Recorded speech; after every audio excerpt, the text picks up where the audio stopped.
Greetings, Boo Believers. Deadsville's Ronan James here with Deadsville Hero Talk Special. And yes, I just got out of the theater seeing Masters of the Universe. And I'm going to give you my spoiler-free first take as I drive home from the theater. So just me flying solo this afternoon. When you're your own boss, you can do things like go enjoy a 2 o'clock matinee and check out a movie before most of the 9 to 5 crowd will get to see it. So, yes, I got to see this one in 4DX, which I absolutely love. Trying to see whatever movies come out in 4DX, I try and see them in 4DX. Steph Infection and I both try and see these new releases in 4DX as much as possible. If you haven't seen a 4DX movie yet, I highly recommend it. It's like a roller coaster ride for, a lot of the duration of the movie. Whenever there's some action going on, there is correlating action movement in your seat. Excuse me.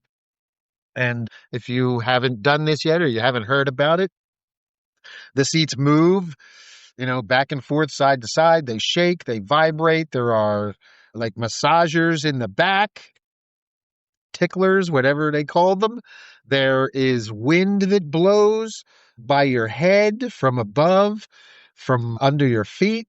There is lights on the walls, on the side walls of the theater that change color, and there are smells. There are very distinct smells that will spray into the air. There's also mist, like a watery mist. Not so much in this movie, but in some of the horror movies I've seen where there's blood spray. Send Help comes to mind. There was a lot of goo and grossness and blood spray in that one. So, yeah, you get the water kind of mist spray at you as well. And yeah, it gets pretty violent at times in those chairs. So you might have to hold your drink so it doesn't spill, or your pretzel bites so they don't fly all over the place, your popcorn, whatever you are choosing to snack on. But yes, I highly recommend 4DX. If you haven't seen it yet, definitely check it out. And if you have seen something in 4DX, be sure to leave a comment. Let me know what you saw and if you liked it. Sorry, guys. All right, let's get into my spoiler-free first take. Man, I was excited for Masters of the Universe. Now, I'm a kid that grew up in the late 70s, early 80s. I was watching Saturday morning cartoons and after-school cartoons, and Masters of the Universe was on every day after school. And, I had the toys as a kid, all the different figures. I had the Castle Grayskull playset. Yeah, Masters of the Universe was a big part of my childhood. So, whenever they do stuff, this nostalgia thing, obviously there's going to be a huge nostalgia bait factor to it. So, of course, all of us that are nostalgic for our youth and for our childhood are going to have certain things that we want to see. And this movie does a great job of giving them to you. This movie really delivers. I hate calling it nostalgia bait. I'd rather say, it's more like a fan service type thing.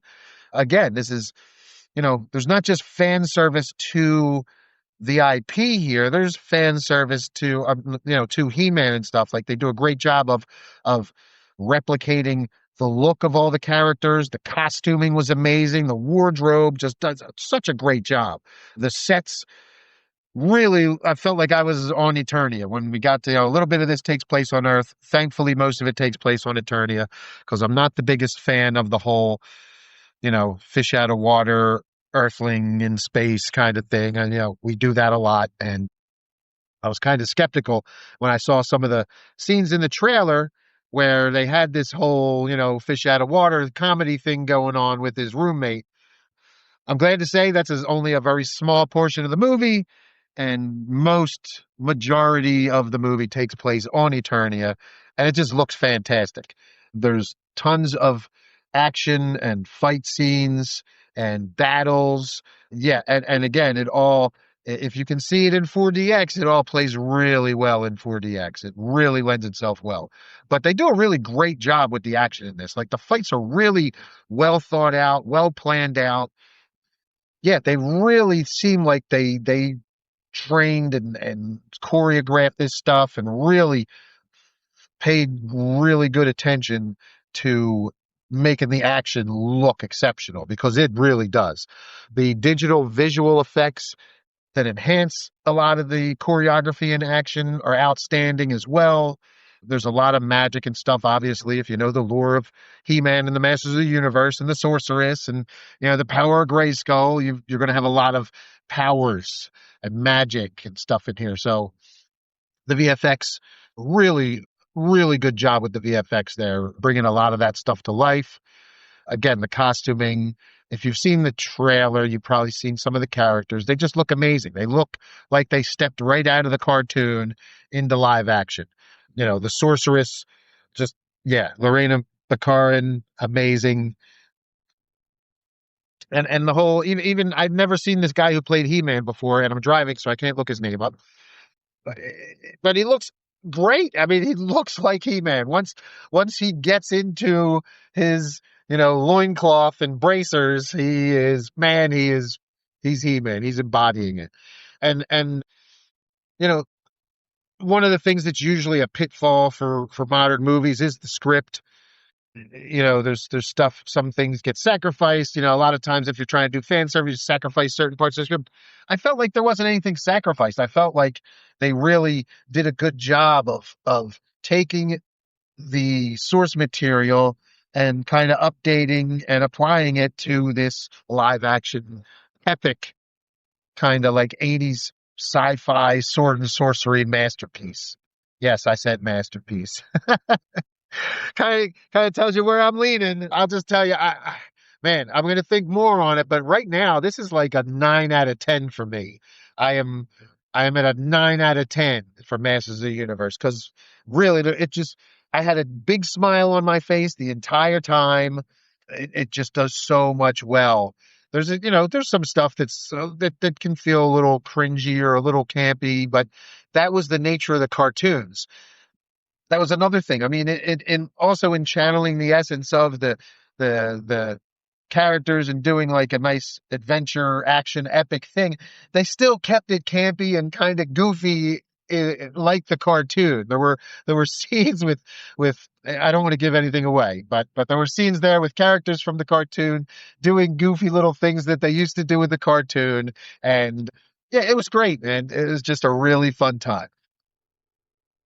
The score is awesome. It's like 80s metal and it's like epic, like sword and sorcery, like fucking epic metal, like fantasy metal. And then there's also a soundtrack where there's actually songs from bands in there that really fit the certain areas where they play.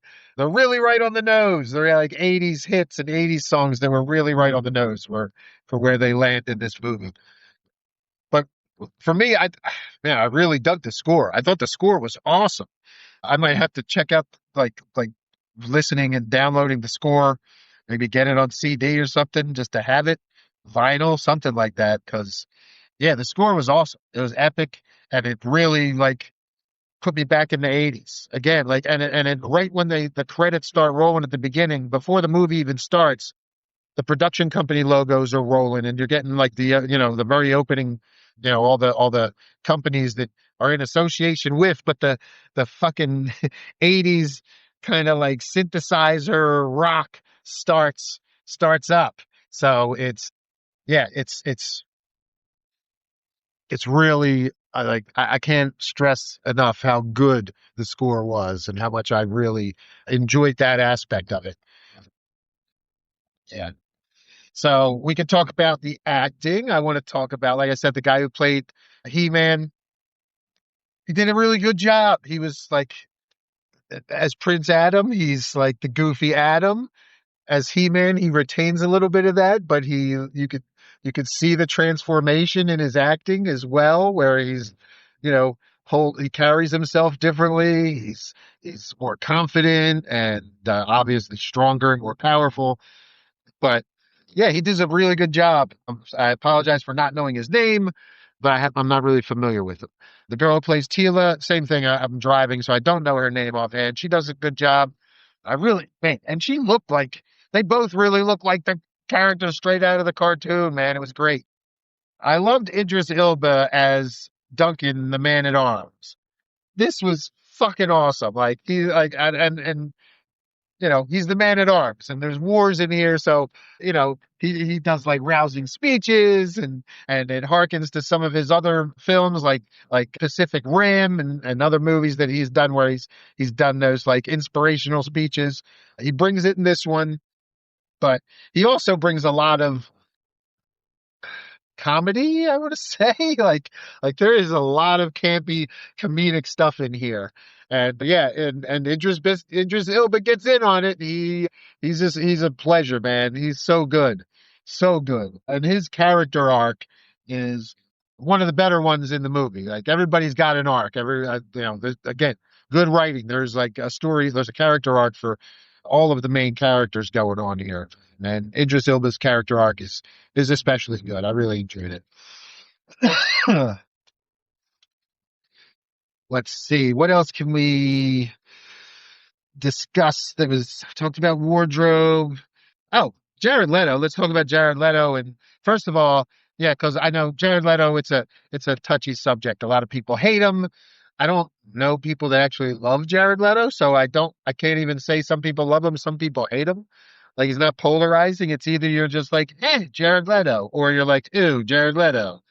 So this was one of his better roles. I think because we never see his face. He's a Skeletor, so he's a skeleton face, and yeah, like voice. There's some effects on his voice, and yeah, you really can't. He's wearing like a full bodysuit too. The practical creature stuff, the suits and everything, just special effects. A lot of practical special effects in here, and Chef's Kiss, outstanding work. The armor, again with the wardrobe and stuff, all of it, set design, everything in Eternia. I felt like I was fully immersed in an alien culture, and it was just really good. And an alien culture that really looked like the old cartoon, like exactly that I remember. So, but yeah, Jared Leto, the look for Skeletor was great. The suit I felt was a good choice, going with a practical suit, and then like a CGI face inside of the hood, but his acting was solid, man. He does a really good job as Skeletor. He's very reminiscent of the old cartoons. He's over the top in parts and campy, and I think it really worked. And again, maybe it's because we didn't see his face, so we don't really, you kind of forget that it's Jared Leto because it doesn't sound like him, it doesn't look like him. But yeah, it's a solid job. Skeletor was a lot of fun in this, and I really dug it. Evelyn, very good as well. Good character. You kind of see her very similar to what she did in the cartoons as well. Beastman was great. Triclops. Like there's a ton of characters. That was just the villains. Then we had Ram Man and Mechanic and Fisto. Oh my God. Fisto. Yeah, there's a lot of jokes in there. There's jokes surrounding Fisto, the name. And there's a really good explanation for all the names, which I really dug too. I thought that was a pretty clever way to incorporate all of these admittedly silly names that were given to these characters back in the 80s in the cartoons. So that was a nice little twist. I really dug the writing. I thought the writing was solid on this. They just did a really good job of incorporating everything. There was only a little, if I have one problem, it's maybe the length. It felt a little long, and there were a couple parts where I was just like, yeah, this is going on a bit long right here. I'm kind of questioning why this is going on so long.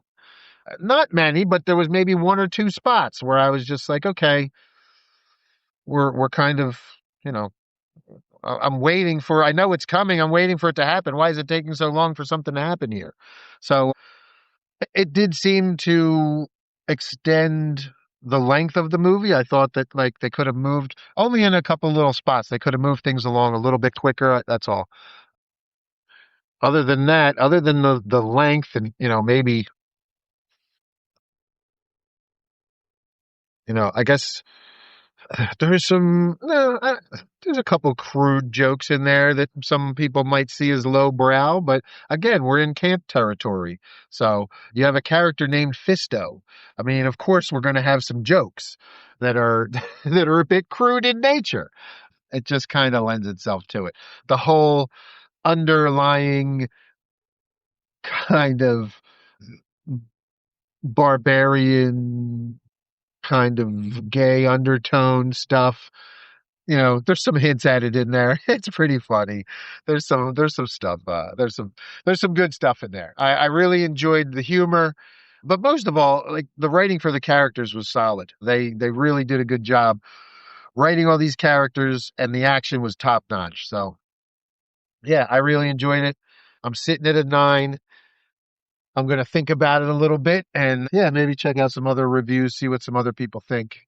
But yeah, I definitely recommend this one. This is like the first big blockbuster of the summer, I feel like, for like non-horror movies because I know Obsession and Backrooms are dominating the box office right now. Two movies that cost a fraction of what Masters of the Universe cost. I guarantee you Masters of the Universe cost a ton to make.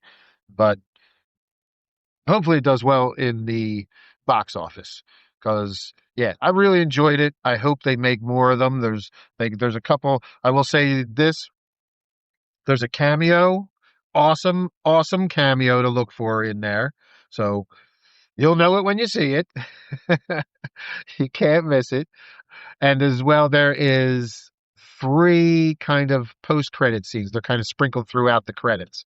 So make sure you stay all the way until the very end for the very final post-credit scene. Yeah, so yeah, just so you know.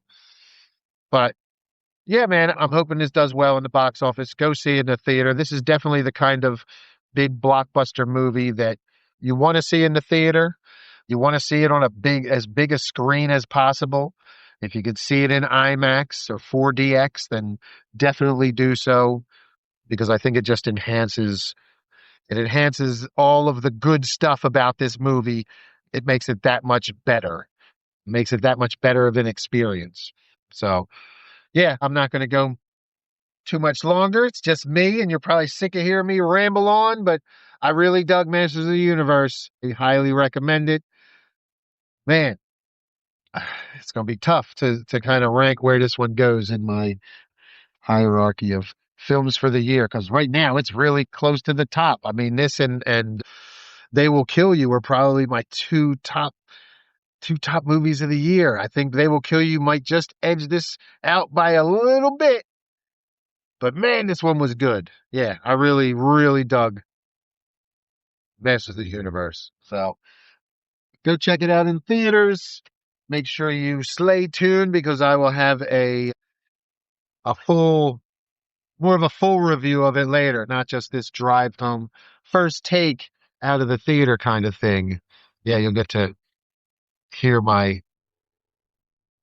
full review when I'm sitting back at the studio with a laptop in front of me and I can actually get into some more details. I'm not driving and dealing with rush hour traffic on my way home. Double dipping tonight, too, by the way, Boo Believers. Steph Infection and I will be going to see Scary Movie tonight at 8. So you could look forward to another review from that coming right up tonight. So yeah, we will have a Scary Movie 6 review from myself and Steph Infection later tonight. So make sure you check that out. All right. That's it for now, Boo Believers. Until next time, stay spooky.